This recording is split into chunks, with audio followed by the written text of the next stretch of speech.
네, 안녕하세요. 제8과 주권 선교사 공동체 형성이라는 과입니다. 첫 번째 비디오입니다. 앞의 과에서 소명 공동체에 관한 얘기를 잠시 했습니다. 소명을 이루어가는 삶을 위해서는 같은 생각을 가진 그런 사람들이 모여서 공동체를 형성하는 것이 아주 중요한 것입니다. 세상과 다른 길을 선택하고 세상 사람들과 다른 방식으로 살아갈 때 많은 사람들의 비판을 받을 수 있고 또 그들과의 괴리 때문에 힘들어질 때가 많이 있습니다.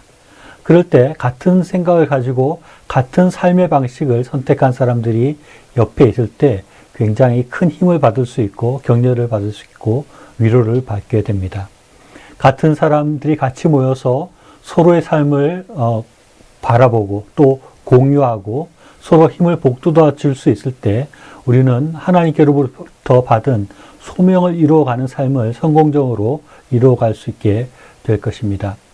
작은 불꽃 하나는 힘이 없고 주변에서 바람이 불 때 꺼질 수 있지만 그 작은 불꽃들이 모여서 큰 불꽃을 이루게 될 때 그 작은 불꽃 하나는 큰 힘을 발휘하게 되고 결코 흔들리지 않고 그 불빛을 이어나갈 수 있게 되고 힘을 발휘할 수 있게 됩니다. 그리고 또 더 중요한 것은 같이 모여서 같이 일을 하게 될 때 각자의 맡은 소명들을 이루어가는데 훨씬 도움이 되고 유리한 조건이 될 수 있다는 것입니다. 같은 소명을 가지고 있다는 사람들끼리 같이 모여서 같이 소명을 이루어가고 같이 사역들을 해나가고 같이 일들을 만들어가고 이루어갈 때 우리는 더 강력한 힘을 발휘할 수 있게 되고 우리에게 주신 하나님의 소명을 이루어가고 또 그것을 지속하는 그런 힘을 얻게 될 것입니다. 그래서 우리가 그런 주권 선교사 공동체를 이룰 필요가 있다고 할 수 있습니다. 주권 선교사 공동체는 서로 같은 소명의식을 가진 사람들, 그러니까 소명이 비슷한 사람들끼리 모여서 서로 격려하고 또 한 가지의 사역들을 같이 해 나갈 수 있는 그런 공동체를 말합니다. 이어지는 비디오에서 그 부분에 대해서 말씀드리기로 하고요. 이 시간에는 주권 선교사라는 용어에 대해서 좀 설명을 하려고 합니다. 주권 선교사라는 말을 우리가 지금 사용하고 있는데 이 왜 주권 선교사라는 용어를 만들었어야 됐는지 또 이 용어가 왜 필요한지에 대해서 말씀드리려고 합니다. 세상살이에서 여러 가지 중요한 것들이 많이 있지만 누군가의 무엇으로 불려진다는 것, 어떤 호칭을 가진다는 것은 굉장히 중요한 일이라고 할 수 있습니다. 김춘수의 꽃이라는 시 중에 이런 구절이 있지요. 내가 그의 이름을 불러주기 전에는 그는 다만 하나의 몸짓에 지나지 않았다. 내가 그의 이름을 불러주었을 때 그가 나에게로 와서 꽃이 되었다라고 말하고 있습니다. 무언가로 불러주게 될 때 비로소 그 사람이 그것이 될 수 있다 하는 것입니다. 우리가 누군가에게 어떻게 불려지느냐, 어떤 호칭을 가지고 있느냐 하는 것은 굉장히 중요합니다. 그것은 한 사람의 정체성을 결정하는 것이고 그가 앞으로 해야 될 일들, 하고 있는 일들을 규정하고 또 그 힘을 북돋아주는 그런 역할을 하게 될 수 있습니다. 어떤 사람이 선생님이라고 불려지게 될 때 그가 무슨 학교 선생님이든지 아니면 교회 선생님이든지 아니면 그냥 뭐 별것 아닌 그런 가르치는 곳에서 선생님이라고 불려지든지 선생님이라는 호칭을 듣게 될 때 그는 누군가를 가르치는 일을 해야 된다는 것을 생각하게 되고 또 선생님으로서의 어떤 모범을 보여야 된다는 생각을 하게 되는 것과 같이 무언가로 불려지는 것, 그것은 굉장히 중요한 것입니다. 어떤 사람이 경찰이 있는데 그 사람에게 누군가 경찰 아저씨 뭐 도와주세요 라고 이렇게 말을 하면 그냥 아저씨 도와주세요 라고 말할 때보다 다른 생각을 할 것입니다. 아, 내가 지금 경찰로서 저 사람에게 불려지고 있구나.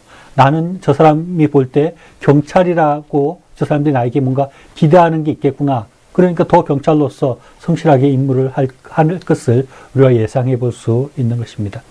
이와 같이 우리가 어떻게 불려지는가 하는 것은 굉장히 중요한 문제인 것입니다.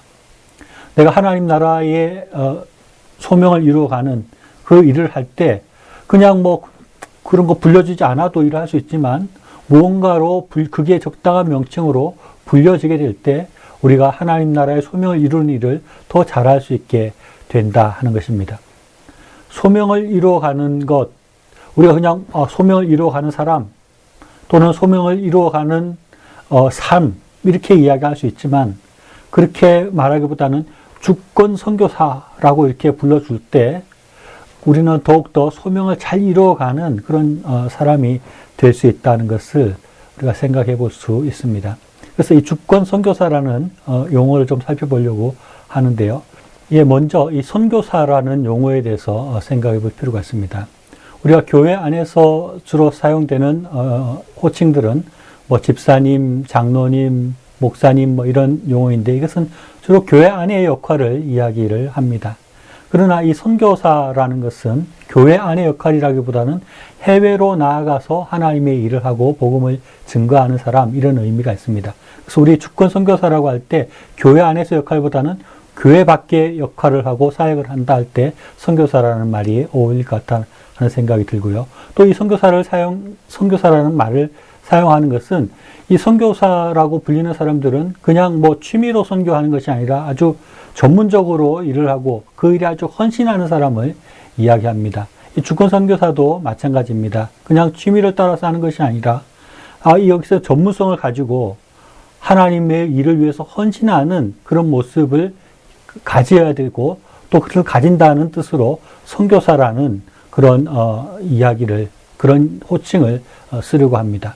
선교사는 보통 평신도로 이렇게 살아가다가 선교 훈련을 받고 선교사로 파송이 될 때 그가 이제 선교사라는 강한 정체성을 가지게 되는데 마찬가지로 우리도 주권 선교사 훈련을 받고 소명 교육을 통해서 예비 주권 선교사가 되고 또 실습 과정을 통해서 주권 선교사로 임명되고 또 파송될 때 내가 선교사다 하는 그런 전문성과 또 각오와 헌신에 대한 결단을 가진 사람 그런 의미로 이 선교사라는 그런 호칭을 쓰고 또 선교사들이 자기 정체성에 대해서 나는 선교사다 하는 그런 분명한 정체성을 가지듯이 우리도 주권 선교사로서 어떤 그런 강한 정체성을 가지고 전문성을 가지고 헌신을 가지고 사역하는 그런 모습이 필요하다 생각해서 선교사라는 호칭을 붙입니다.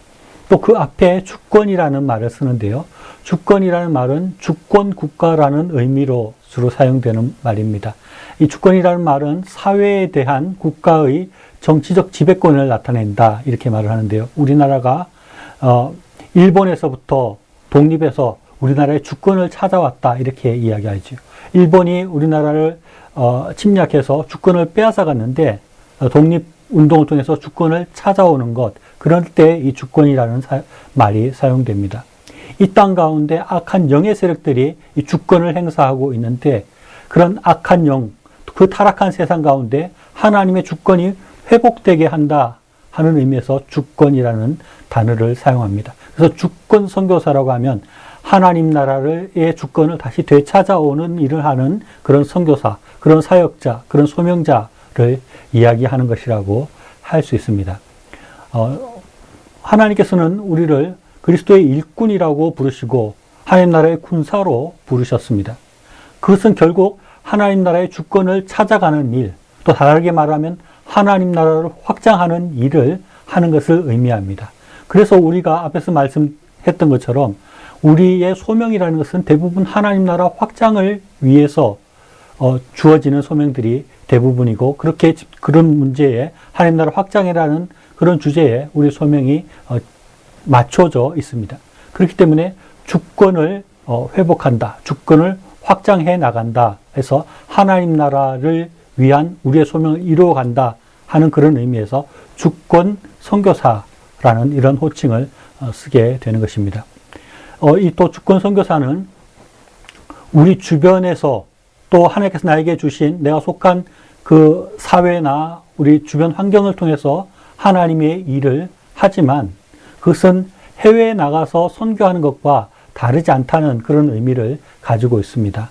해외에서 사역하면 해외 선교사이고 이 우리 삶 가운데 하나님 나라를 확장해 나가는 것, 하나님 나라의 주권을 회복하는 것, 하나님의 주권을 온전하게 하는 것, 그것을 위한 선교사라는 의미인 것입니다. 그래서 해외 선교사나 주권 선교사나 그 헌신의 정도나 전문성이나 거기에 대한 열정은 같다는 것을 뜻하는 그런 의미로 주권 선교사라는 그런 용어를 사용하고 있는 것입니다. 그래서 이 주권 선교사라고 우리가 서로를 향해서 주권 선교사다라고 불러주고 또 자기 스스로도 나는 그냥 소위 말하는 그냥 평범한 평신도다 하는 것이 아니라 나는 선교사다. 나는 주권 선교사다 하는 의식이 우리 속에 있게 될 때 우리는 하나님의 일을 보다 더 열정적으로 하게 될 것이고 더 헌신적으로 할 수 있게 될 것이고 또 선교사로서 그 선교사의 어떤 필요한 실력들을 쌓아가고 전문성들을 쌓아가는 그런 길로 나아갈 수 있으리라고 생각합니다. 그래서 우리가 이제 소명교육을 통해서 예비주권 선교사가 되고 또 나아가서 정식 주권 선교사로 임명되고 파송되어질 때 우리가 더 하나님 나라의 일을 잘 해나갈 수 있게 되고 하나님께서 주신 소명을 이루어가는데 이 주권 선교사라는 그런 호칭이 우리에게서 더 힘을 발휘할 수 있게 되리라고 생각을 합니다.